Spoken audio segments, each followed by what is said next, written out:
If as a leader you're really good at seeing the big picture as to where you want to go or the journey on the way there, using an AI tool to support you with that saves time so you can focus on actually doing the job and leading the school improvement rather than sitting there for several hours trying to think of something that's not a particular strength. AI is coming, and I think it's our job as educators to make sure that we're providing our students with the best foundation for the world that they're going to be walking into. The more and more my mind is now getting blown away with what's possible and where this is going.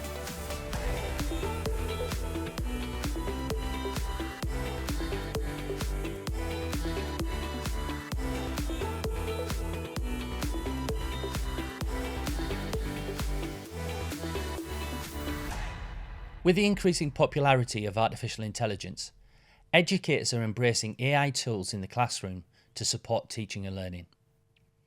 Welcome to Empowered. I'm Ricky Brown, an Apple Professional Learning Specialist at Sync. And today I'm joined by Daniel Davies, Trust Assistant Head for Digital Development, and Julie Carson, Director of Education from Woodland Academy Trust. Welcome, Daniel. Welcome, Julie. Thank you.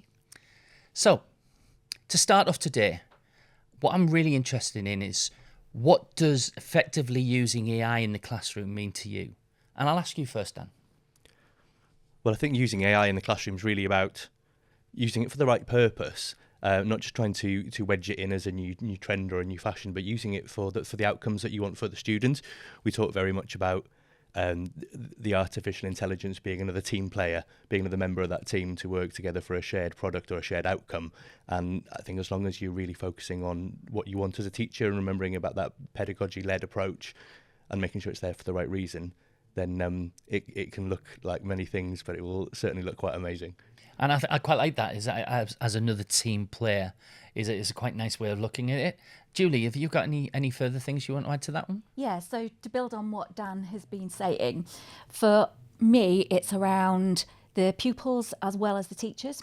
So using the information for insight into data so that gaps in knowledge can be found really quickly and plugged, being able to think really carefully about, as Dan says, the pedagogical approach, but also about workload for teachers as well. So then their focus, instead of various admin tasks, for instance, can be on the children in their classroom to be able to support them.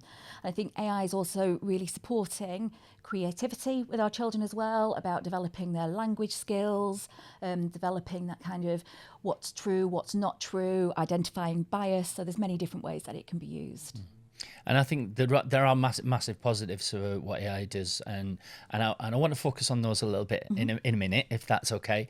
But I want to actually just start thinking about AI. Sometimes gets a negative press at the moment, doesn't it? And it's always going to be, well, it's going to take this job and it's going to take that job, and you guys are actually seem to embrace it a lot more. Can you tell me why that's the case, Daniel? Well, it's here. AI is here. It's like the tube of toothpaste thing. Once that toothpaste is out, you can't put it back in. Mm-hmm. AI is coming, whether we like it or not. And I think it's our job as educators to make sure that we're providing our students with the best foundation for the world that they're going to be walking into. They are going to be working with artificial intelligence. The jobs that they, or you may commonly have now, may have been taken over by artificial intelligence, or may look slightly different, maybe using artificial intelligence for parts of it. So if we can really make sure that our students are digitally competent, confident, understand AI, understand what it can do, understand how they can use it to improve their own outcomes, then we're giving them the best footing, and that's really what it's about. Mm-hmm. And Julie, same question to you. Is like this negative press on the AI that currently is there. What would you say to somebody that comes to you and says, "Well, yeah, but that's going to take my job," or it's just going to write the essays for students, or them sort of things? I think it's about being able to challenge that from a place of knowledge. Mm-hmm. So, for instance, students that I know who are at university have used AI to support them in the structuring of their essays, but they're still looking at the research, pulling out what's true, what's relevant, what's not relevant. And actually, I think by the work that we're doing in AI, and I think, Dan, you're going to touch on the curriculum a little bit later about how we've built AI lessons into that, is actually equipping our children for future jobs, because the jobs will just be different. So yes, some jobs might be replaced, but they'll be replaced by having to program AI, having to develop different AI tools and programs. So it's just the shift in focus rather than a complete replacement. Yeah, and I think you've actually mentioned some of that there. It's that education, isn't it? It's that knowledge about what AI actually does, and sometimes it's that allowing them to get that footstep into doing something that they're stuck of actually getting into, isn't it? Yeah. So, and then being able to critically examine what's actually coming back from there, isn't it? Would you agree? Yes, absolutely. There's making sure that students are aware that anything that is generated by artificial intelligence, don't just accept as a final product without really going back and thoroughly looking at what has been generated.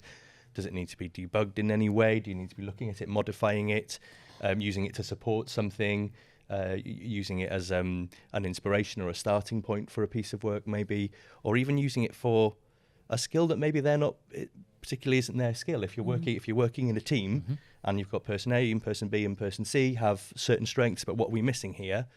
Well, that's fine. We can still achieve that outcome together just by bringing that AI in for the right reason. And it's understanding as well that it's only as good as the prompt that you put in. So, and I think that's one of the big challenges. So a lot of the work is around training members of staff or children as to what are you going to put into the to ChatGPT, for instance, that will give you the outcome that you are looking for. And I know I was working with heads yesterday looking at a pupil promise, and we were working with some children and we were trying to get the language right, and we were having a play around with it. And no matter, we put different aspects into chat, but it was all about making sure the prompt was as detailed as we wanted it. And I think there's so many people who just put in kind of one sentence, not realising actually you can put in a lot of information about who you are, who the audience is for, exactly how you want it structured, and that will support that development as well. And I think that is a massive point, isn't it? The prompt is really the key to everything that you're putting in AI. It's about being as specific as you can with that. Have you got any examples of how maybe this has been used in the classroom, Daniel? Plenty of examples, but just to build onto it in that kind of transition, for years now, we as adults have used internet browsers to search for information, and we've only ever, in the majority of cases, used a very, very basic, I'll put a few keywords in, and we've never really, well, the majority of people don't completely understand different ways that they can use a browser to search for specific things, to look within dates, to everything else, because there wasn't an understanding in growing up on how you use that. So I think it's really important that we teach our youngest learners the importance of those prompts and really, really get them understanding AI, because it's going to develop so quickly. Things that we're teaching them now will already be out of date by the time they move from primary to secondary, from secondary to university. So if they don't know how to use and understand what it is they're doing, what it is they're trying to generate in the first place, then we're leaving them behind. It's not just a question of putting something within ChatGPT, for example, that you would just search for on an internet browser. It doesn't work that way. You really need to understand what you're getting back from it. And part of that's the type of thing that we're doing within our lessons. So one example that we were talking of earlier was children writing a descriptive setting, writing a setting description, and then generating the image through an AI tool to see what that looks like, and then going, that's not quite the image that I had in my head. Let me refine my description. Let me define the wording that I'm using to improve their writing outcomes in that way. And if you think of the engagement around something like that, if I'm not a particularly strong writer, or I think writing might be my barrier to learning, and I'm starting to see animations coming to life of the work that I'm creating, I'm engaged and I want to go back and improve my writing, and then I want to, and it's getting them in there involved in the first place. So not only are we teaching them to use the artificial intelligence to give them the skill that they're going to need to be using it in their future careers, but we're engaging them in areas of education that perhaps they may have had slight barriers to, or not particularly have been as interested in. And Dan was telling me an example this morning about a child in one year group in a particular school of ours who really is a reluctant writer and struggled to even write a sentence. But they started by, instead of describing the character and then, which is the traditional way, they started with them using AI to create their character and then did some amazing writing based on that, because the starting point was the AI. And without that tool, they wouldn't have shown what they could actually produce with the writing. And it was so exciting. It was seeing a child that you would normally really put every effort that you had as a teacher to get that one sentence out of, because they don't like writing. They saw their character come to life and they were able to go in and refine it and make these tweaks and the edits, and then they started doing their own digital versions of it that they were creating separately as well. And we discovered that actually they're a really, really creative writer and a lot more able than we'd seen previously, and that's the benefit of it right there. And how else are you bringing in AI into schools? What else are you doing in your schools at the moment? Well, within classrooms, to begin with, we're allowing teachers that freedom and that space and that permission within certain boundaries, such as data protection, etc., to explore and experiment and see where it's working across the entire curriculum.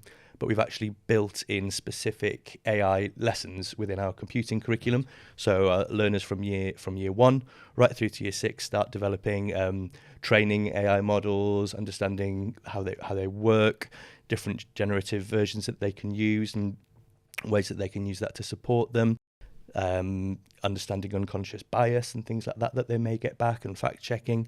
So dedicated time within that curriculum to teach them how to use the tools, so that's not taken away in the other curriculum areas, but then giving teachers the permission and the ownership to go, actually, I think this is going to be really powerful for my class or for this group of learners or for this learning activity that we're looking at the moment, and seeing that come to life in that way.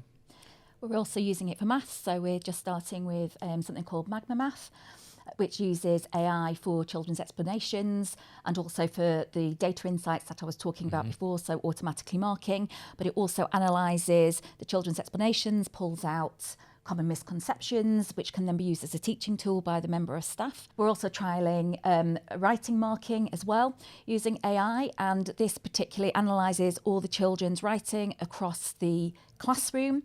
It will give individual feedback for that child. It will also give whole class feedback for the member of staff to be able to deliver in the class. And then it also will create a lesson plan based on the whole class feedback for the next lesson. So if you think about how much time that would normally take to sit and mark 30 books and be able to pull out that information and then create a plan based on either misconceptions or gaps in knowledge, that saves a significant amount of time. So then the member of staff can work with particular children or work on the pedagogical delivery of how to plug those gaps in information. It's about using their time in the right way. So first of all, we've got a massive focus on well-being. So we want teachers to put in the time in the right way. But it's then also shifting the focus from all of the admin work or all of that paperwork to actually, I'm going to be working with these children and doing what's best for those children to get better outcomes for those children. And I'm not just talking about academic outcomes, it's about any outcomes for whatever those children's strengths are. I think as well, it's then being able to use that information. So one of the other ways that we use it across the trust is something called Votion, which is Scandinavian. And it's a questionnaire, but it analyses everything for you. So you can set up your own questionnaires, use with parents, staff, children, and then it will do comparisons across sites. So if you think about what normally happens, you send out questionnaires and you spend your time looking at the Google form, pulling out what the key strengths and areas for development are. This does that all for you. But then because we're part of a trust, we send them out to all the schools, and then the model will also analyse what the similarities and differences are across the schools, which as Director of Education then gives me that information as to what I need to be doing to work with our communities to make them even stronger. What we're doing is focusing your skill and specialism as a teacher into doing those things that one-to-one in the moment work with the individual child, and taking away some of those activities that we're stopping the teachers having the time to do that in the first place. Yeah, you're really pinpointing in on what is that skill that child needs to move on to the next bit and the next bit. If I can take this a little bit into a different field, you mentioned that this has a lot of help with you with data analysis, but how is it helping other staff in the schools? you have some incredibly skilled teaching assistants working with children across the schools who have historically relied on what it is that they're delivering or what intervention they're teaching being given to them by the teacher, empowering them by giving them the knowledge of how to use artificial intelligence, giving them the right tools for the job. They've really taken this on board, and they're going, actually, I know this child really well. This is the child that I'm working with. This is a group of children that I'm working with. I know how to create these resources. I know how in the moment to be able to flip it and change it and take it when it's not working quite well. I've got my tablet here, my iPad here that I can put the information into straight away and see what's coming out from it. So it's that conversation between the teacher and the teaching assistant is no longer, this is what you're doing. It's, this is what I was doing in this input. I found this work. I've had this outcome. I'd like to do this moving forward. And it's just really empowered those members of staff that they really are leaders of learning as well. And then also for people such as our inclusion leads or deputy heads for inclusion, it's about making the learning accessible. So being able to use AI to develop personalised resources for those individuals. And then such as attendance, and that's such a massive issue nationally and internationally at the moment.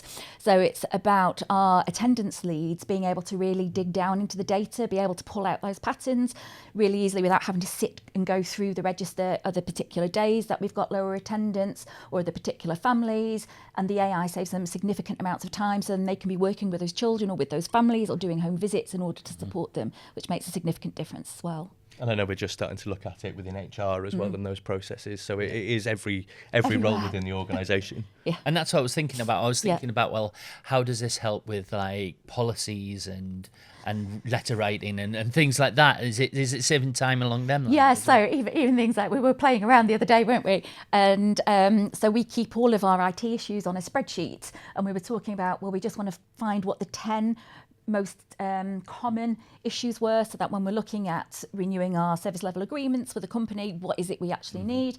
So we just uploaded it to a tool for us to be able to just analyse and it pull the information out within seconds. So that makes a significant difference. Things like policies, you can check that you haven't missed anything from legal frameworks for it. It can write you training programs linked to some of the policies as well that you want it to use. And if you think how much time you would normally spend doing that or how much reading around you would have to do that. But it's always looking at it in the same way that we said about the teacher in the classroom. Whoever it was that would have been writing that policy, for example, in the first place, still needs to go through, review, tweak, edit, make sure it's fit for purpose. So it's not taking that person's job away. It's making it a lot easier for them and giving them that time to really get in depth and refine and make sure it is even more fit for purpose than, human error mistake may have been previously. So I remember reading when AI first became a big thing, AI suddenly here, that there was a lot of negative kind of talk around using it to write school improvement plans. But actually, if as a leader you're really good at seeing the big picture as to where you want to go, but you're not particularly strong at finding out, planning all of that tiny data or the journey on the way there, using an AI tool to support you with that, not just as, I'm going to put it in and then off we go, but using it to break it down where you can then review it and go, actually, yes, that's relevant for my school, that's not relevant for my school, is a really supportive tool. Again, saves time, so you can focus on actually doing the job and leading the school improvement rather than sitting there for several hours trying to think of something that's not a particular strength. As we said about it being, part of the team, if you know what your weaknesses are, whatever role that you're in, use that to fill them. Use your own strengths as your own strengths, because those are the things that you do well, but then use these tools to fill those gaps. Yeah, it's like you said, it's having like another person that's going to do that job for you, and you know what your ultimate goal is, and you can then look at that, critically analyze it, and then go, what tweaks do I need to make? Like we were talking about prompts, you were talking about the writing. You change them prompts until you get what you actually want from there. Yeah. And it's about, can you make those tweaks to actually get something? I mean, it sounds amazing, and again, what you're trying to do for your children. I'm just thinking, we've talked a bit around about how can we actually do it for a little bit of data analysis? How can we actually do it for a little bit of writing? How have we done it in, say, for instance, you mentioned Magnum Maths. How can we do it to identify a little bit more in what the students' knowledge and so on was? Are there any other examples that you might have in the classroom that you might use AI for? Where we we're very conscious that we had an understanding of it as leaders of the tools ourselves before we put them into the classroom. I do think we're only at very, very early doors, to be honest, of what we've seen the potential of it in the classroom. And you know what children are like. They're the ones that are going to come up with the amazing ways of using it, not us. Yeah. So as long as we know that the tools that we're putting in their hands are safe, and we as the adults have an understanding of how they're used, and giving the children that permission, and the teachers the permission to experiment with them and see how it works, I can only imagine some of the amazing things that we're going to start seeing to come out. You know how quickly artificial intelligence is developing. The tools that we're using today are going to be out of date within 6 months, and just see how that grows and make sure. I think it is very important, and I've said about ownership and permissions before. I do think in a school it's really important that you, as a leadership team, make sure that your classroom practitioners know that they have that freedom and space to experiment, because that's when you see the innovation and the real good stuff happening. And I think it's also about it not just being in the computing curriculum, so it's being used across all of the subjects. So we're just reviewing our music curriculum at the moment, and we've done a lot of work around EdTech and use of GarageBand within that. But then we were talking about use of AI and how great would that be for when they're composing, doing it a different way, and actually using AI to compose a song. So we were having a play around before with creating a bespoke Christmas song for our trust. And it was amazing. Within minutes, we just kind of put in the prompt as to exactly what we wanted. It created the lyrics. Then it came up with all of the different parts for the instruments, and then it came up with a file as well, which had the backing tracks on. It said, if you're happy with it, then let us know and we'll create this music file for you. Great. And if you think, if a child or a young person is putting that information in, how much fun they will have experimenting with that to get different sounds. They might listen to something on the radio and think, actually, I quite like that. I want to have a go at doing that. Or if they're composing, I know we've got a member of staff who likes to use music composition with their writing. So if they were doing that for film backing tracks as well, just imagine what those children would be able to create. We know how much music means to people. People have music associated with all the important things of their life. All the important events have music associated with it. But we have historically music in the primary school curriculum often is recorders maybe, and 3 blind mice we can do by the end of year 6. But giving these tools to children to really allow them to be creating their own albums and going, oh, actually that's not quite the right feel that I wanted. They're starting to understand emotion then, and making that connection with humans. They're working together with other friends, and it's making sure it's still collaborative. It's not just it's me and the device. It needs to be collaborative. And then they're experimenting with lyrics. That isn't quite what I wanted. Let me think about that. They're developing their vocabulary. It's huge, whilst making these connections through such a powerful tool as music. And it's all about igniting that spark. So finding what each child is really strong at. And traditionally, we might not have been able to do that in as many different ways without the use of AI. I think, gosh, if we're that excited, or I was that excited about creating this piece of music just on my phone within minutes, then imagine what the children will be like, that they've not been able to do anything like that before, and then can suddenly go to a huge Vivaldi score or similar to that if they wanted to, without actually understanding, what have I just created? I don't have to learn to play the piano and the harpsichord and the violin. I can just create the exact sounds that I want. But that might actually start that process, mightn't it? It might actually be, do you know what, I've written a script, I've written these words and I really like those words and I've put it into a rap and this is the sound it's come up to. Actually, it doesn't get across what I want to do, so I've changed it into a blues or I've changed it into something else. Yeah. And then you're getting into this different genre of music, and then you're realising that actually I really like that sound, which is the guitar. I'm going to learn to play the guitar. Yeah. And it's that passion. It's opening those doors that we don't have all these specialists in school, do we? And when you look at the Universal Design for Learning kind of 3 principles, though, and you look about multiple means of engagement, as soon as that child is engaged in that, then they start to dig deeper because they've already had that successful moment and they've experienced success. I've created my own song. I've written my own song. Great. Now I've experienced that success in it and I'm engaged. The hard work starts to come naturally because I'm enjoying it and I'm engaged, and it's about those barriers to learning being broken down and finding any way that we can. So if there's a tool, AI, whatever it is that comes along next that we can use to do that, then amazing. And I think the other part I would love to toy on to see whether you're actually involving in and so on is coding. Within our computing curriculum that we do use to teach these skills, from the whole school, it's kind of a thematic build. So 1 half term, everybody looks at presentation. and looks at different kind of presentation tools that they could use and understand what makes an effective presentation. The second term, or the following term, they then start to look at coding that builds year on year and year on year from year one. So they start to learn about how that might work, and then they go, let me see how I can apply this into my presentation if I want to change the way this is looking. Maybe I'm starting to develop a web page or something like that, or a game. And then the following half term, they then look at artificial intelligence. So as that builds, they start to use artificial intelligence to run coding scripts for them. They've got their prior knowledge in debugging and understanding the language itself, and starting to look at that and move that around. Based on that presentation, so they start having these end products, building on their knowledge throughout the computing curriculum, building the more traditional aspects with their coding, with their artificial intelligence, with their robotics things that they look at, and they're working towards an actual product that they can use and be proud of. And I think there's that bit of where you're just talking there. My mind's buzzing at the moment. It's that idea of if they've got a product in mind, but yet they can't do all of the coding, that shouldn't stop them coming up with a little bit more of that idea, should it? Absolutely. And when you're in the classroom and talking to the children about, just show me what you're doing at the moment, and they absolutely love explaining it to you, and they'll be sat there going, I don't quite understand how you're doing this with the coding. So they'll show it to me and they'll say, but I've used AI for this bit because I wasn't quite sure on this bit, and that just helped me get unstuck.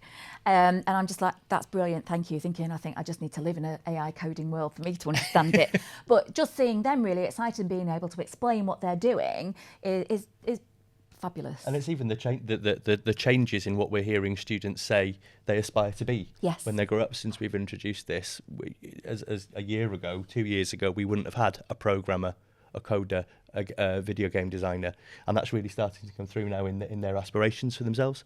Yeah, when you talk to the children. So recently we talked to the junior leadership team in one of the schools, and one of the children stood there and said, I want to go into programming. And you're quite right. Previously, it was never anything to do with that. But we definitely have more who want to do that and who are looking at things like careers for certain edtech companies who don't necessarily need children to go to university either. It's around learning on the job and having that understanding. It's not about how good is your degree. And I think particularly with the communities that we serve, where some of our families have not had the opportunity to go to university or don't have the finances to go to university, then it's just opening yet another opportunity for them by what we're developing with EdTech and the AI provision. I was just thinking there that AI is moving fast, and it's changing a lot of things. I mean, if you look at social media, there's video generations by AI, there's pulling up people by AI and using professionals or actors, and you'll be able to talk as actors and so onwards. And then you've got all of the chatbots and everything else that you can now create. Surely it's going to change a lot of the safeguarding and e-safety policies, Julie? Yes, so we have reviewed the policies. We review them annually, but actually because of the rapidness of the change, we were just reviewing them termly at the moment. And I know there's kind of a debate around, do we have a separate AI policy or AI strategy? But we've incorporated it to within our online safety policy and also our digital strategy, because what I don't want staff or pupils thinking about is it's separate, because actually it's embedded in everything that we do. So we just review termly. We also use JAMF. So from the safety point of view of the children, they can only access the websites and the apps that staff allow them to do. I don't know if you want to expand on that a little bit more. But then that has that extra layer of security in there within the schools. Yeah, and I think it's really important, as we've talked about quite a lot, given how rapidly AI is developing, naming specific tools or even the way that specific tools work within a policy, it's going to be outdated by the second you've sent it out for people to read. So really thinking about your organisation and the way that you want to be using AI, allowing staff to use AI, allowing students to use AI, and making sure you have a policy that fits within the kind of values system and of your organisation, so that however it is evolving and developing, that can still be relevant and fit in along that line. And using JAMF as we're one-to-one iPad deployments across all of our schools, so using JAMF to make sure that the device that we're putting in the child's hands is safe in a way that we know it is, but still, as I've said, within that set dedicated curriculum time, teaching them to use it properly in the same way that we teach them to use their iPads, the same way that we teach them to use their device from year one upwards. really making sure they understand the tools that we're putting in their hands, how to use them for the best outcome. It's just the same with AI, and it'll be the same with the next thing that comes along in EdTech and the development in that sense. And I think it's also about making sure staff are trained into understanding what the dangers are and how to prevent them. And I know we've done a lot of work with our DSLs, our designated safeguarding leads.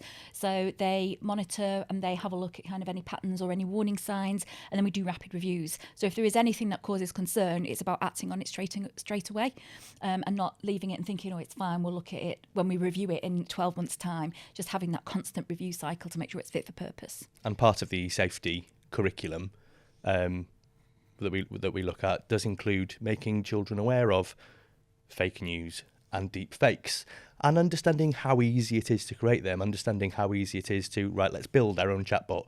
We know how easy it is for this to create something like this.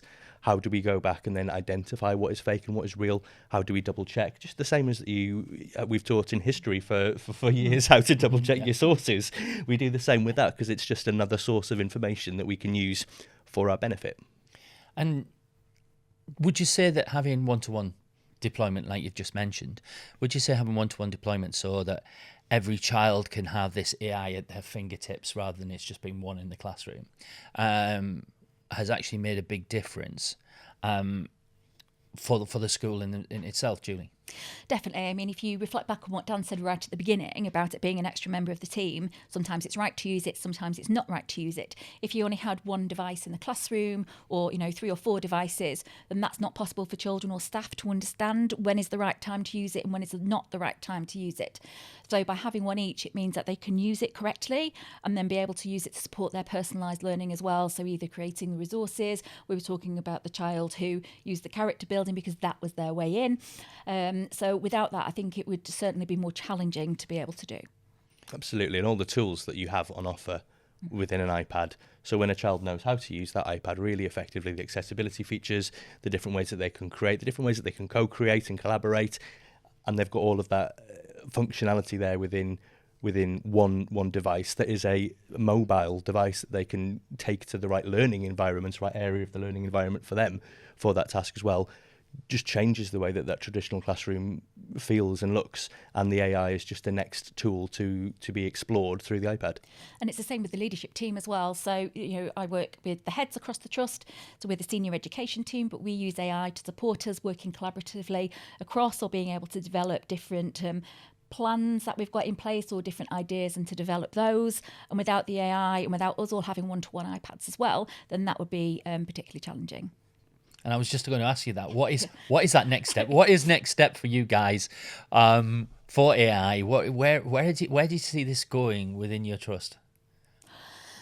Oh, it's going to go where it wants to go. I think if somebody in our trust finds an innovative new way of using it, then we want to understand it and hear about it and share best practice across our trust and beyond, because the ideas don't come from 2 people sitting on one sofa talking about AI. They come from a whole team and a wider team and all those stakeholders, and the relationships that you have with community and the specialists and how they're using it in their jobs, bringing it in and informing that practice, the accidents that people find out about that they weren't sure were happening, those one-offs, and the EdTech company relationships that we build and have, and sharing all those best practices, and the sky's the limit. And I think what you've said there is like there's certain times when you do something and actually you said it's an accident, and sometimes you think it's a failure, but actually you learned something new that's actually going to make a big difference, isn't it? So how, if anyone's interested in actually finding out a little bit more about the AI and what you guys are doing, how can they find out more? So we have a conference that we've planned for the 3rd of September.